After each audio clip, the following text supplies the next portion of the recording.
Baruch 5-ാം അധ്യായം. Jerusalem, നീ ദുഃഖത്തിന്റെയും പീഡനത്തിന്റെയും വസ്ത്രം മാറ്റി ദൈവത്തിൽ നിന്നുള്ള മഹത്വത്തിന്റെ സൗന്ദര്യം എന്നേക്കുമായി അണിയുക. ദൈവത്തിൽ നിന്നുള്ള നീതിയുടെ മേലങ്കി ധരിക്കുക.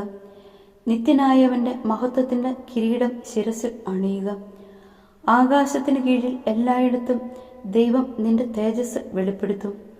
നീതിയുടെ സമാധാനവും ഭക്തിയുടെ മഹത്വവും എന്ന് ദൈവം എന്നേക്കുമായി നിന്നെ പേര് വിളിക്കും.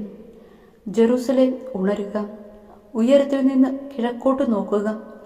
പരിശുദ്ധനായവന്റെ കൽപ്പനയനുസരിച്ച് കിഴക്കു നിന്നും പടിഞ്ഞാറു നിന്നും ശേഖരിക്കപ്പെട്ട നിന്റെ മക്കളെ കാണുക.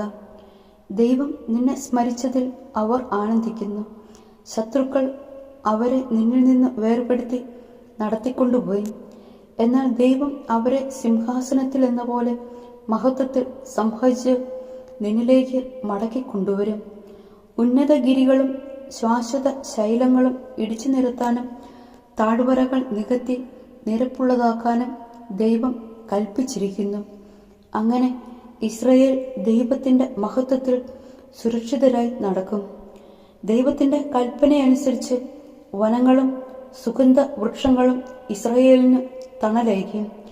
തന്നിൽ നിന്ന് വരുന്ന നീതിയും കാരുണ്യവും കൊണ്ട് ദൈവം സന്തോഷപൂർവം ഇസ്രായേലിനെ തന്റെ മഹത്വത്തിന്റെ പ്രകാശത്തിൽ നയിക്കും. അവിടുത്തെ കാരുണ്യവും നീതിയും അവർക്ക് അകമ്പടി സേവിക്കും.